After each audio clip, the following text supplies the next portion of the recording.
Ngayon, i-share natin ng isang bagay na kung saan combination ng kulay at the same time proseso natin sa pagpipintura para sa ceiling at saka sa wall. Paano nga ba yung proseso natin sa pagpipintura ng kisame?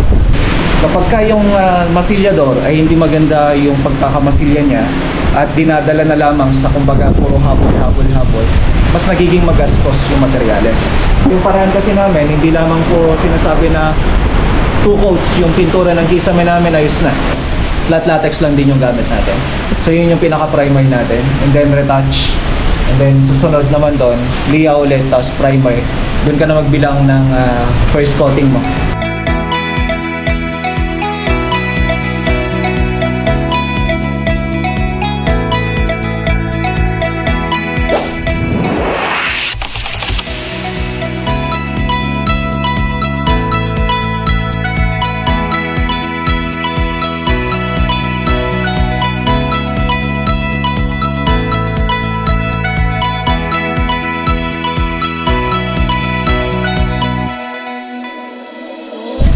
Mahangin na hapon sa inyo lahat.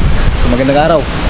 At ngayon, i-share natin ng isang bagay na kung saan combination ng kulay at the same time proseso natin sa pagpipintura para sa ceiling at saka sa wall. Tara, ikutan muna natin para makita.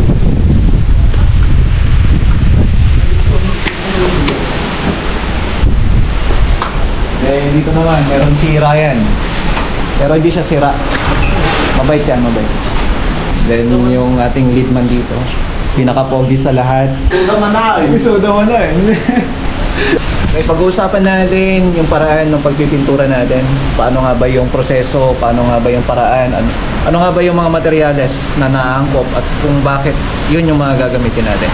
Eventually, magkakaiba naman tayo ng pamamaraan, magkakaiba tayo ng diskarte. Pero ito sinishare natin para sa mga open-minded, sa mga gustong matuto, at saka syempre sa mga nag-uumpisa, at saka na mag-DIY. So, tsaka lang naman tayo gumagawa ng ganito. Bakit tayo gumagawa? Kasi daming content creator, magkakaibang proseso po yan. Pero kung ano yung alam nila na fit, na alam naman nila na hindi naman sila mahihirapan at mapapadali yung trabaho nila, swak naman sa budget nila, why not na yun yung gagayain natin. So, actually, dami na natin mga followers na gumagaya sa pamamaraan natin. Kaya papasalamat ako kasi nakikita naman nila talaga yung quality. Pagdating natin sa pintura ng ating kisame, so yung gamit namin dyan na pintura mga kamusta ay flat latex lang po yan. Actually nag-chat si Boysen sa atin, ay nag-email pala siya sa atin, and I do hope na magiging maganda yung collaboration namin. At nagpapasalamat ako Boysen. Boysen, napaka #1 paint para sa akin. Ever since nag-start ako sa ganitong uri ng trabaho, 100% po yan. So, bakit nga ba 100%? Hindi po ako binigyan ng problema, hindi po ako binigyan ng pagkasakit sa ulo. Kasi yung mga materials na to, sasabi ko na pag ako contractor ako, di bali ng mahal yan. Sa kalidad yung outcome niya, ayos pa rin.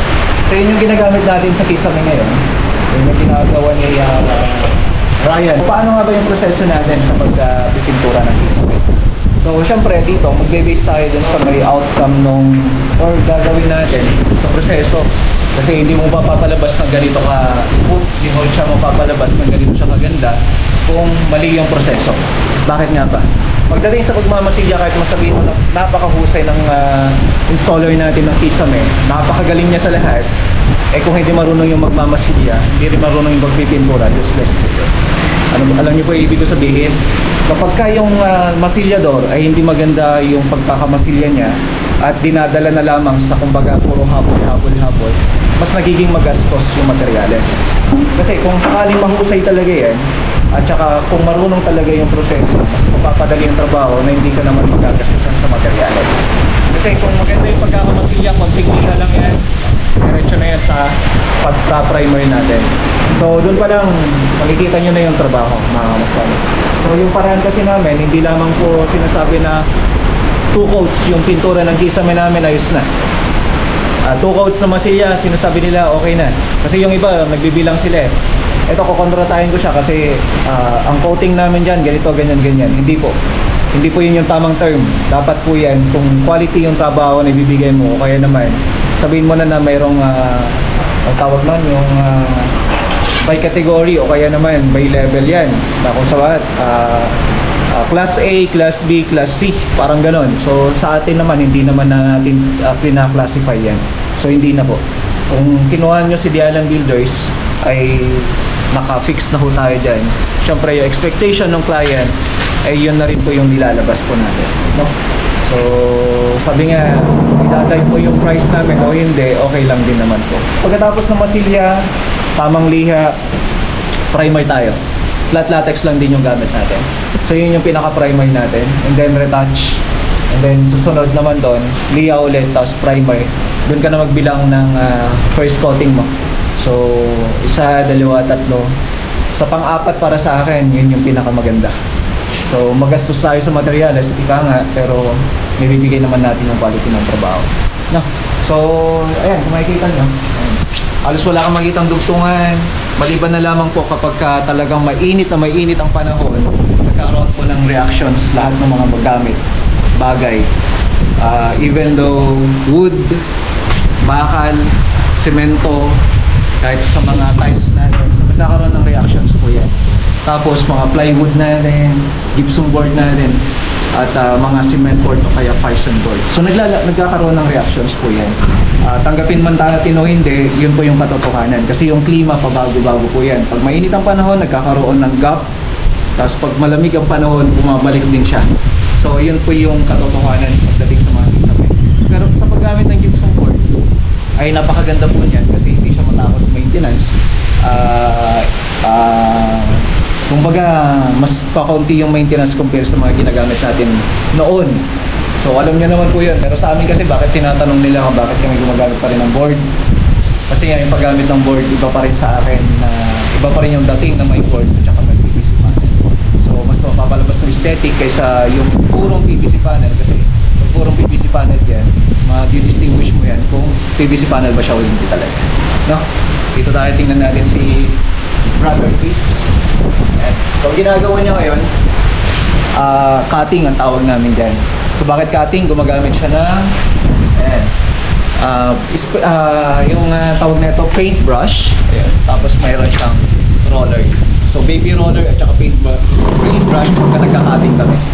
So mayroon kasi tayong paraan na kapag nagka-cutting tayo, inuuna muna natin yan, silipin niyo. Inuuna muna natin yung pagka-cutting niya o kaya pag brush niya. So yan kasi kapag pinay-brush mo yan, makikita pa rin yung guhit ng paintbrush.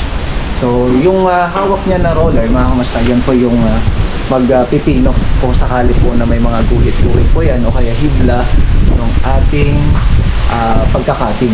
Kasi nga sa atin, ayan yung paraan natin. So pagkatapos mo siyang mapahiran ng brush, ay iro-roller naman natin. Kumbaga yung pinakaguhit lang yan, yun lang yung i-remain natin. Yun po yung pinaka-importante sa lahat. So yan po yung proseso natin sa mga kilikili o kaya naman sa mga kantuhan. Yan na kung saan yung kumbaga may gap na sila, no, ceiling at saka sa wall natin. Kung saan naghahati na sila doon. So yun yung pumapasok yung cutting. And dito sa mga ganito. Yung tinatawag ko na kilikili ay yung mga ganito. Kasi hindi mo naman to itong malalagyan o kaya mapapahiran ng roller. Alam ko, maraming magsasabi, kaya nila. Pero syempre, pagdating naman po sa mga ganun, ibang paraan naman po siya, mga kamasta. At ang tamang paraan lang naman kasi yung cutting lang talaga para mapalabas mo yung ganda. So syempre, yung ginagamit natin dito ay roller pa rin. So ano nga ba yung pintura na ginamit namin dito sa wall? Tinge of gray using saan ba yun? Ito. Ayan. Titan. So sabi ko nga, magkakaibang brand po ng pintura, magkakaibang lugar kung saan natin siya pwedeng gamitin. Basta po, mamimit natin yung ganda, okay po yun. So, it's not a big deal kung gagamit ka ng Boysen, Davies or ibang brand. Pero kung alam mo na yan ay ginagamit mo na matagal at saka or kumbaga matagal mo na siyang ginagamit at quality yung talaga may bibigay niya na outcome, so why not? So yun lang naman yun. Hindi natin tatangkilikin kung ano man. Yung Boysen nga po ginagamit natin yan kasi nga si Boysen matagal ko na siyang ginagamit at yun din ang gusto ng ibang client natin. Kaya nga, nagiging fair na lang ako. Kung ano yung gusto ng client, yan pa ipupush natin. Pagka ayaw ni client naman, o kaya Davies naman ang gusto ni client, ipupush din natin ng Davies. Ganun lang yan. So, kumbaga, at least, hindi makakompromise kung ano yung gusto ng kliyente natin. Okay? So, kung titignan natin dito, ito may mga nakikita pa akong puti. So, ibig sabihin, hindi pa siya finish, totally finish. Pero, ang pagkakalam ko kung ilang coatings na to, siguro nasa 3 na. Pero, hindi pa to yung final. No? So, sa amin kasi hindi namin binibilang kung naka-3 na ba kami, naka-4 na ba kami. Ayan ay pinupush namin yan hanggang sa maging maganda yung outcome ng proyekto natin. Ganun lang yun. Ganun lang kasimple. Kasi nga, ang hinahanap natin dito, binibigyan natin dito yung quality ng trabaho.